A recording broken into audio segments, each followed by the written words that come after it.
नमस्कार साथियों, मैं गुरुजी GLC टॉप 50 IAS से स्वागत अभिनंदन करता हूं आप सभी लोगों का। और MPPSC इंटरव्यू के लिए आप सभी लोगों का इस ऑनलाइन प्लेटफॉर्म पे स्वागत अभिनंदन। आप फिजिकली के आकर भी क्लासेस पे जुड़ सकते हैं और मॉक इंटरव्यू की प्रिपरेशन कर सकते हैं।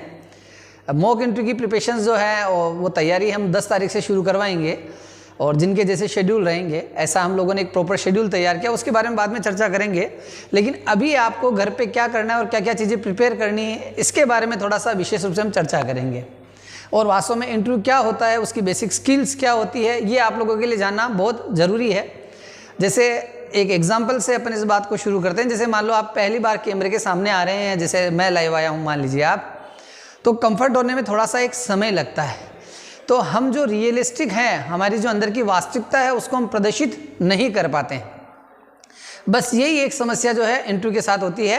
तो अपन क्या प्रिपरेशन करें, किस तरीके से प्रिपरेशन करें, क्योंकि हमारे जीवन के सबसे बड़े सपने को पूरा करने के लिए हमें इस इंटरव्यू की वैतरणी को बहुत अच्छे तरीके से पार करना है। इंटरव्यू का स्कोर जो है वो बहुत मायने रखता है। उसके अलावा कुछ चीज़ों पे ये भी डिस्कस हम लोग करेंगे कि किस बेसिस के ऊपर हमारी स्कोरिंग रहती है, क्योंकि स्टेट PCS के जो इंटरव्यू रहते हैं उनका एक मोड अलग रहता है, UPSC के जो इंटरव्यू रहते हैं उनका मोड अलग रहता है।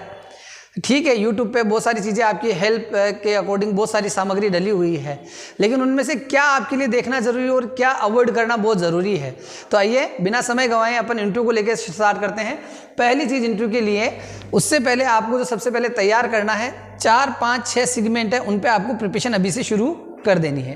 पहली चीज़ तो आपको ये ध्यान में रखना है कि आप जो फॉर्म फिलअप करेंगे उसके अंदर आपको क्या करना, उस पर अपन बात करते हैं। इसमें सबसे बड़ा मैटर आता है प्रेफरेंस, उसके अलावा डॉक्यूमेंट्स। तो डॉक्यूमेंट्स को लेके क्या है, आप इतनी जल्दबाजी ना रखें कि आज का आज आपको भरना है। 2 दिन, 3 दिन, 4 दिन, 5 दिन, 6 दिन, 7 दिन आप इंतज़ार करें, क्योंकि 31 जनवरी हम लोगों को दी है। तो मैं भी प्रिडिक्टेड जो हमारे इंटरव्यू हैं वो फरवरी के 2nd वीक या उसके बाद स्टार्ट हों। इस कारण से इतनी जल्दी नहीं रखें। आप 3, 4, 5, 6 दिन, 7 दिन अपने डॉक्यूमेंट्स को वेल मैनेज करें तरीके से। जो एक एक चीज़ जिस वे में उन्होंने मांगी उसी वे में आप उसको प्रेजेंट करें। अपने मन से आप ये विचार नहीं करें कि प्रोविजनल डिग्री चल जाएगी नहीं चल जाएगी। डिग्री अगर आप यूनिवर्सिटी में अप्लाई करते तो विद इन 7 डेज आपको अप्लाई कर सकते हैं। फिर भी आपको कुछ ऐसा डाउट लगता है तो मेरे हिसाब से आप आयोग में कॉल करके या ईमेल करके ही जानकारी प्राप्त करें। भेजने के लिए भी, चूंकि अब कोई अगर है कि मैं बिजी हूँ, वहाँ हूँ, नहीं आ सकता, तो आप फिजिकली मतलब ऐसा नहीं सोच सकते। आप फिजिकली आकर आप जमा कर सकते हैं। आयोग में तो बहुत बेस्ट है, पावती ले ले या स्पीड पोस्ट से भी करते तो पावती आपको प्राप्त हो जाएगी। दूसरी चीज़, पोस्ट प्रेफरेंस जो है वो आपके इंटरव्यू को में बहुत ज़्यादा मैटर करती है। स्टेट PCS में तो स्पेशली बहुत ज़्यादा, कारण आपने किस हायरार्की से पदों को चुना है। एक हायरार्की क्या होती है कि क्लास 2, क्लास 3 के पोस्ट है। अब आपने अपनी प्रेफरेंस रखी, मान लो आपने DSP सबसे ऊपर रखा है, DC बाद में रखा है, तो आपको इसके पीछे अपना अभिप्राय जो है, अपना उत्तर पहले से तैयार रखना चाहिए, क्योंकि बिगिनिंग जो आपकी होती है वो वहीं से स्टार्ट होती है। सबसे पहले अपन इंटरव्यू में जो बात करते हैं कि भाई वास्तव में होता क्या है, अजीबोगरीब जैसी चीज़ें क्या रहती है जिनको आप लोगों को अवॉइड करना है। ठीक है, पहली बात हम लोगों ने तय करी कि फॉर्म भरने में आप लोगों को बहुत सावधानी रखनी है। दूसरी चीज़ अपन ने बात करी कि आपको जो अपना प्रेफरेंस या वरीयता क्रमांक रखना है पोस्ट का, वो सोच समझ के अपनी चॉइस, उसके साथ क्लास की जो हायरार्की है उसको ध्यान में रख के आपको फिलअप करना है। नेक्स्ट, उसके आगे की चीज़ आपको क्या करनी है उस पर भी अपन लोग डिस्कस करते हैं कि जैसे अपन कभी शादी में जाते हैं, अपन ड्रेसिंग करके जाते हैं, तो थोड़ा सा नया नया अपन लगता है, थोड़ा सा एक तरह से थोड़ा अजीबोगरीब टाइप, मुझे तो थोड़ा अजीबोगरीब ही फील होता है वो। आप रियल में भी देखेंगे तो जो डेली आपकी रूटीन लाइफ है, नेचुरल लाइफ है, उससे वो रियल में डिफरेंट है, 100% डिफरेंट है। तो ये चीज़ उस दिन नहीं होनी चाहिए। आप जैसे हैं वैसे हमेशा वहाँ दिखने चाहिए। अब 2 चीज़ें हैं वो सोचने वाली है। एक होता है कि भाई इंटरव्यू के अंदर आपको प्रेजेंट क्या करना है, तो नॉर्मली वहाँ पे आपके व्यक्तित्व का परीक्षण है, आपकी जो पर्सनालिटी है उसका परीक्षण है। उसमें ज्ञान बिंदु जो हैं वो कम महत्वपूर्ण है, बुद्धि बिंदु जो है उसकी भी परीक्षण हो चुका है। अब आपका वहाँ जो परीक्षण होना है वो आपके विवेक का परीक्षण होना है। जो एग्जामाइन होगा वो क्या होगा, आपका विवेक, कि आप चीज़ों को डील किस तरीके से करते हैं, नेचुरली आप बिहेव कैसे करते हैं, आपका बात करने का तरीका क्या है, वे ऑफ टॉकिंग जो है वो किस तरह से है, आप किस तरीके से अपनी बात को रख पाते हैं, कितना अपने आप को नर्वसनेस से बचा पाते हैं, आप सीनियर्स के सामने कैसे बात करेंगे, जूनियर्स जो हैं उनके साथ कैसे आप बिहेव करेंगे। तो ऐसे बहुत सारे एस्पेक्ट्स होते हैं जो आपके वहाँ पे चेक होते हैं। उसके अलावा कि जेन्युइनली आपके बात करने का रूटीन क्या है, तरीका क्या है, आप कामों को डील कैसे करेंगे। तो बातें तो ये होती है, लेकिन उनके पीछे थीम बहुत बड़ी होती है। उसके पीछे सबसे बड़ी उनका जो लक्ष्य रहता होता है आपके प्रशासनिक अभिवृत्ति को पहचाना, जो आपका एडमिनिस्ट्रेटिव एप्टीट्यूड जो है उस चीज़ को वो लोग सबसे पहले जांचते हैं। अब इसकी शुरुआत होती है वो कहाँ से होती है, वो पहली चीज़ आपको घर पे जो बेसिक, जब तक आप मेरे पास फिजिकल क्लासेस में नहीं आ जाते हैं या आप मेरे ऑनलाइन इंटरव्यू कोर्स में नहीं जुड़ पाते हैं, तब तक आप इन चीज़ों पे काम करना शुरू करें। सबसे पहले आपको अपना बायोडेटा तैयार करना है बहुत केयरफुली। बायोडेटा, यहीं से क्या होगा, थोड़ा सा आपके प्रश्नों की शुरुआत होगी, जिसमें क्या हो गया, आपके बारे में इन्फॉर्मेशन देना कि भाई आप कौन हैं, क्या नहीं है। वो बेसिक इन्फॉर्मेशन जैसे बता दें कि भाई मेरा नाम राम है और मैं इस जगह से हूँ और मैंने ये ग्रेजुएशन किया है, मेरा फैमिली बैकग्राउंड ये है, या आप किसी जॉब में रहें वहाँ से रिलेटेड, ये सारी चीज़ें। सेकंड चीज़ आपकी जो रहेगी वो आपको तैयार करना आपके ग्रेजुएशन पोस्ट ग्रेजुएशन के जो सब्जेक्ट्स रहे हैं, पीजी और यूजी के जो आपके जी के जो सब्जेक्ट रहे हैं, उन सब्जेक्ट्स को लेके बेसिकली थोड़ा सा प्रिपरेशन करना। उसमें भी क्या हो सकता है, आपका इंटरेस्ट स्पेशली किस सब्जेक्ट में है उससे रिलेटेड क्वेश्चन भी रहते हैं। जैसे मान लो मेरा हिस्ट्री, ज्योग्राफी, पॉलिटी रहा है, तो आपने बोला कि सर मेरा हिस्ट्री में रुझान अधिक रहा है, या आपने पीजी किया है मान लो ज्योग्राफी से, तो वहाँ से थोड़े से प्रश्न आपके साथ जुड़ते हैं। तीसरा बैकग्राउंड, स्टेट के प्रश्न, क्षेत्रीय ज्ञान, एमपी जीके को लेकर। एमपी जीके को लेकर जो मेन चीज़ें आपको एग्जाम में रहनी है, जो मुझे लगता है इस बार के बैकग्राउंड के अकॉर्डिंग, स्वास्थ्य, महिला सुरक्षा,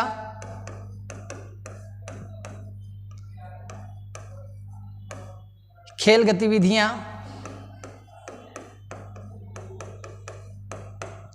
सांस्कृतिक परिदृश्य, और अभी चल रही गवर्नमेंट की जितनी भी योजनाएं हैं, रिसेंटली जो भी योजनाएं, वो।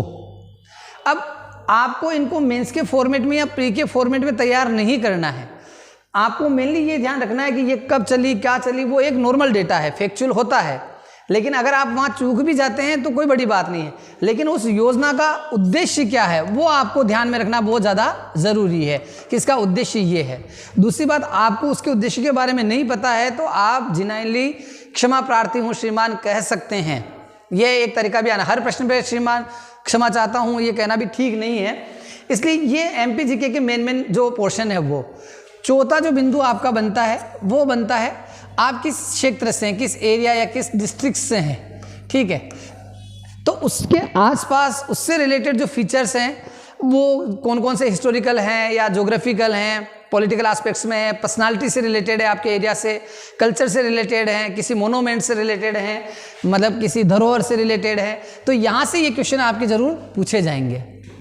उसके अलावा स्टेट पीसीएस का जो सबसे पांचवा बड़ा मुद्दा होता है, जिसके बेसिस पे आपका स्कोर बहुत मैटर करता है, ये बिल्कुल बेसिक हो गया कि आपके बायोडेटा से रिलेटेड क्वेश्चन पूछे, आपको आपका ग्रेजुएशन और पोस्ट ग्रेजुएशन उससे रिलेटेड क्वेश्चन पूछे, एमपी जीके से रिलेटेड क्वेश्चन पूछे, आपका एरिया डिस्ट्रिक्ट है उससे रिलेटेड क्वेश्चन पूछे।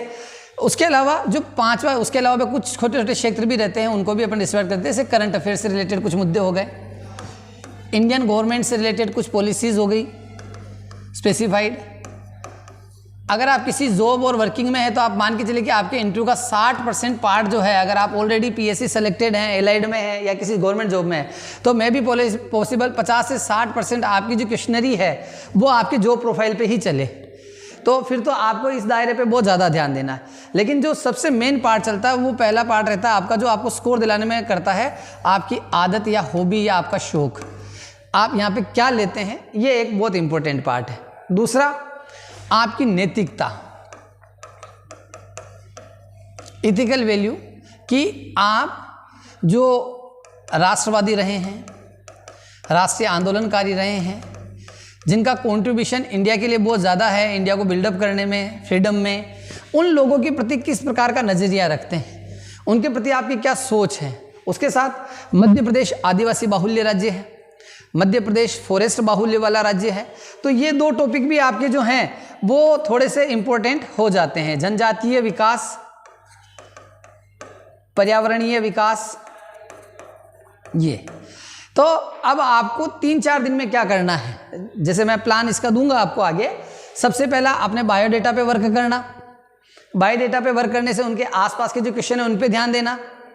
फिर आपकी जो पोस्ट प्रेफरेंस है उसमें अगर आपने कुछ गड़बड़ करी है या कुछ ऊपर नीचे लिखा है, हायरार्की आपने सही तरीके से नहीं बनाई है, तो उसके लेके आपको अपने प्रश्नों के लिए पहले से तैयार होना। उसके अलावा आपका ग्रेजुएशन और पोस्ट ग्रेजुएशन, उसके सब्जेक्ट या किसी सब्जेक्ट स्पेशलिटी का इंटरेस्ट, उस पर आपका डिस्कशन। तीसरा MPGK से रिलेटेड हेल्थ सेक्टर हो गया, महिला सुरक्षा हो गई, स्पोर्ट्स इवेंट हो गए, ठीक है, कल्चरल जो भी एक्टिविटीज़ हैं, और गवर्नमेंट की जो मोस्ट ऑफ प्लानिंग जो फेम है रखती है, तो उनकी एम जो है वो आपको बहुत अच्छे से होना चाहिए। उसके साथ ही MP के दो जो मेन टॉपिक है, जनजातीय विकास और पर्यावरणीय अवधारणाएं, इससे रिलेटेड क्वेश्चन। उसके अलावा पर्टिकुलरली आप जिस एरिया से हैं, जिस डिस्ट्रिक्ट से हैं, उससे रिलेटेड कुछ मोस्ट फीचर। उसके अलावा करंट के कुछ विशेष बड़े बड़े मुद्दे। इसका मतलब ये नहीं कि करंट अफेयर आपको प्री या मेंस की तरह पढ़ना, करंट के मेन मुद्दे जिन पे आपकी सोच होनी चाहिए। जैसे अभी अफगानिस्तान है, उस पर तालिबान जैसा कुछ हुआ, या चाइना और भारत में अभी जो थोड़ा सा चल रहा है मुद्दे कुछ, या भारत की सिक्योरिटी को लेके कुछ मुद्दे हैं, या भारत में अभी इन्फ्लेशन बढ़ा है, या जैसे कोरोना है, वो बेरोजगारी के मुद्दे हैं, ठीक, ऐसे बहुत सारी चीज़ें। अब उसके बाद क्या हो गया, इंडियन करंट अफेयर से रिलेटेड या इंडियन गवर्नमेंट की जो प्लानिंग्स है, जो पॉलिसीज़ हैं, उनसे रिलेटेड क्वेश्चन। नीति आयोग भी इसमें आपके क्वेश्चनरी में हो सकता है। फिर आपकी जो जॉब प्रोफाइल है, वहाँ पे आपको बहुत ध्यान में रखना जरूरी है कि आप उस डिपार्टमेंट को क्यों छोड़ना चाह रहे हैं, इन सेवाओं में क्यों आना चाह रहे हैं, उसके क्या क्या कमियाँ आपने नोटिस करी नहीं करी, आप क्या अच्छा कर सकते थे, वहाँ बेहतर क्यों नहीं कर पा रहे हैं, आपकी आदत या आपकी हॉबी के बारे में आपने वहाँ पे क्या लिखा है। फिर आपके इथिकल जो वैल्यूज़ हैं उनको प्रेजेंट करने वाले कुछ प्रश्न। तो ये मोटा मोटा आपका जो लगभग 10-12 पॉइंट है, इसके ऊपर आपका इंटरव्यू का 95% पार्ट डिपेंड करेगा। 5% थोड़ा सा वहाँ पे जाके सरप्राइज होता है। दूसरा, अब इंटरव्यू में कैसे अपने को प्रिपरेशन करना, उन चीज़ों को लेकर अपन बात करते हैं। कि सबसे पहले जैसे आप जो वहाँ पे ड्रेस पहनेंगे, वो ड्रेस मेरे हिसाब से, जैसे नॉर्मली जो गुड़ियाएँ होती, बेटियाँ होती है, वो साड़ी नॉर्मली वेयर नहीं करती, नॉर्मली उनके लाइफ रूटीन का हिस्सा नहीं होती। उनकी इच्छा कि मैं इंटरव्यू में साड़ी में जाऊँ, या जैसे नॉर्मली सलवार सूट का भी प्रचलन कुछ बच्चों में अधिक नहीं होता है, तो वो जींस वगैरह जो भी प्रचलन में है आधुनिकता के माहौल में, तो उनमें उनका कंफर्ट लुक वो अपने आप को अभी नहीं पाती है। लेकिन चूंकि वहाँ पे गरिमा में आपको ड्रेसिंग करके जाना है, आप भी जानते हैं उस बारे में। या नॉर्मली बहुत सारे लोग फॉर्मल ड्रेसेस नहीं पहनते, लेकिन वहाँ पर आपको फॉर्मल ड्रेसिंग रखना है। तो एकदम ऐसा नहीं लगना चाहिए कि चमक चमक करके उसी दिन के लिए आपने वो ड्रेस पहनी है। मेरा मानना ये है कि आप 3 से 4 ड्रेसेस हैं, अभी से वेल प्रिपेयर कर लें, सिलवा लें, चूज़ कर लें, परचेज़ कर लें, और उनको रूटीन में एक दो बार आपने पहन रखा हो। कंटिन्यूटी में कोशिश तो ये करें कि आप जो जिस ड्रेस को उस दिन पहन के जाने वाले उसको 1-2 बार ज़रूर पहन ले। बहुत बारीक बात लग रही है, लेकिन बहुत मायने रखती है। तो ये एक ड्रेसिंग वाला चीज़। दूसरा कि अपने हाव भाव को बराबर से चेक करना, आपके जो एक्सप्रेशन है उसको बहुत अच्छे से चेक करना। आप जेन्युइनली आप एक बार कांच के सामने खड़े होकर आप खुद को अपना इंट्रो देना, आपको अपने चेहरे पे हेजिटेशन के जो भाव है वो अपने आप पकड़ में आने लगेंगे। ऐसा मैं सबके लिए नहीं बोल रहा। तो आप थोड़ा सा, जब तक आप मेरे पास रिच नहीं कर पाते हैं, अपनी प्रैक्टिस को नहीं ले पाते, मॉक इंटरव्यू में नहीं आते हैं, तो क्वेश्चनरी के साथ दूसरा क्या है कि अपने हाव भावों पे उन पे ध्यान रखना। बॉडी लैंग्वेज बहुत इंपॉर्टेंट रहती है। 90% इंटरव्यू में बैठने में बच्चों में मैंने एक चीज़ देखी है कि बैठने में ही सबसे बड़ी प्रॉब्लम आ जाती है। बैठते जो अपन है उस चीज़ में, क्योंकि आपकी एंट्री मायने रखती है, आपके बैठने का तरीका मायने रखता है। उसको आप यूट्यूब से देख के अगर सोचते कि मैं सीख जाऊँगा, तो ऐसा पॉसिबल नहीं है, क्योंकि एक कल्पनात्मक प्रस्तुतिकरण भिन्न होता है और प्रैक्टिकल इंटरव्यू जो रहता है वो बहुत डिफरेंट रहता है। जैसा एक नॉर्मली अपन कल्पनात्मक माहौल में मानते हैं कि बहुत ज़्यादा हेजिटेशन, तो मेरे प्रैक्टिकल एक्सपीरियंस है इंटरव्यू में हेजिटेशन नॉर्मली नहीं आता है। तब आता है जब आप बहुत ज़्यादा ही डरे हैं, बहुत ज़्यादा फियरफुल हैं, तो ऐसी सिचुएशन में आपके सामने वो प्रॉब्लम्स आ सकती है। तो यहाँ पे आप अपने हाव भाव को कांच में खुद से बात करके देखें। आपके घर वाले जिनके साथ आप प्रैक्टिस करते हैं, आप आपके दोस्त हैं, उनके साथ आप करके देखें, ठीक है। ये 2 चीज़ें आप थोड़ी सी और घर पे अभी से प्रिपेयर करना शुरू कर दें। अब GLC IAS पे आप लोगों के लिए इंटरव्यू का जो प्लान रहेगा वो कैसा रहेगा, उस पर अपन चर्चा कर लेते हैं।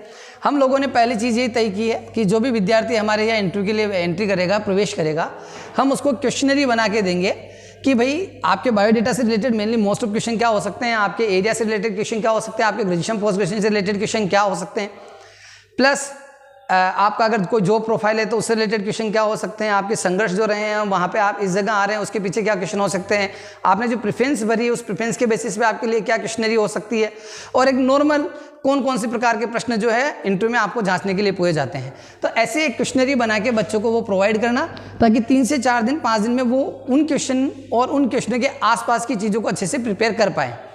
कुछ प्रश्नों में उनके आंसर को लेके भी हेल्प हम लोग कर सकते हैं। स्टेप 2 के अंदर उन लोगों को मॉक इंटरव्यू में इंटरव्यू के अकॉर्डिंग थोड़ा सा तैयार करना, क्योंकि एक होती है रियलिस्टिक सिचुएशन वास्तविक, और एक होता है बनावटी। तो अगर आपका इंटरव्यू बनावटी बनता है तो 100% मान के चलिए कि स्कोर लो रहना है। तो रियलिस्टिक बनाने के लिए हम चाहते हैं कि अभी इतना पर्याप्त समय है तो हम बच्चे के व्यक्तित्व को निखारने का पूरा प्रयास करें। हालांकि वो तो एक लंबी प्रक्रिया है, मानवीय विचारों की बहुत लंबी ओतप्रोत प्रक्रियाओं के द्वारा फिर आपका वो व्यक्तित्व तैयार हुआ है, लेकिन उस पर बहुत अच्छे तरीके से काम किया जा सकता है। हाईटेक युग है तो थोड़ा सा क्या है कि उसमें रियलिस्टिक चीज़ें लाना बहुत ज़्यादा मुश्किल नहीं है, चूँकि आप मेंस क्वालिफाइड करके वहाँ पे गए हैं तो 100% आप प्रशासनिक अभिरुचि और अभिवृत्ति तो अपने अंदर रखते ही हैं। Aptitude and attitude according to administration, वो चीज़ें आप डेफिनेटली अपने अंदर रखते हैं। तो उस तरीके से आपको बनाने के लिए प्रयास करना है। तीसरा कि पहला इंटरव्यू आपका ऐसा लेना जिसमें क्वेश्चन और आंसर ऑलरेडी आप लोगों के पास अवेलेबल है। आपको पता है कि आपसे क्या क्वेश्चन पूछा जाना है, ताकि हम आपको कॉन्फिडेंट देख पाएँ, आपकी बॉडी लैंग्वेज पे वर्क कर पाएँ। और इस इंटरव्यू में क्या रहेगा, इसको हमने पहले इंटरव्यू को नाम दिया है नॉकिंग इंटरव्यू, मतलब नोक जोक वाला इंटरव्यू की जब आप जवाब दे रहे तो उसी समय आपको रिपेयर करना है कि नहीं ऐसा नहीं, ऐसा करके आप ऐसा बोलिए, ऐसा नहीं करके आप ऐसा बोलिए, फिर से बोलिए, फिर से आइए, फिर से बैठिए, मतलब इस तरह से। सेकंड में हम लोग क्या है कि आप लोगों को एक आदर्श इंटरव्यू देने की कोशिश करेंगे, जिसमें क्वेश्चनरी का कुछ भाग 50 to 60% आप लोगों को पता होगा कि क्या क्या मोस्ट ऑफ क्वेश्चन आपके साथ हो सकते हैं। और उसके बाद हम लोगों ने सोचा है कि आप लोगों को 3 इंटरव्यू जो है एग्जाम मोड के अंदर, जैसा पीएससी आयोजित करवाता है उस प्रकार से आप लोगों को इंटरव्यू की प्रिपरेशन कराएं। देखिए मैं ज़्यादा रिसोर्सेज नहीं रखता हूं, लेकिन जो रिसोर्सेज मेरे पास अवेलेबल है उसमें मुझे ये पता कि मैं अपने एक्सपीरियंस, अपनी टीम का एक्सपीरियंस, जो लोग आपके इंटरव्यू लेंगे, बोर्ड वगैरह सारी चीज़ें, उनके साथ मैं आप लोगों को एक अच्छी साक्षात्कार की तैयारी करवाने में सक्षम हूँ। निश्चित रूप से परिणाम तो क्या होता है कि प्रयासों पर निर्भर करता है, मुख्य परीक्षा के अंकों पर निर्भर करता है, लेकिन इंटरव्यू में आपके प्रदर्शन को बेहतरीन बनाने के लिए शायद मुझे लगता है कि मैं बहुत अच्छे तरीके से आप लोगों के साथ काम कर पाऊंगा। तो आप 100% कोशिश करें कि आप मेरे से जुड़ें, आप मेरे को व्हाट्सएप पे मैसेज करें।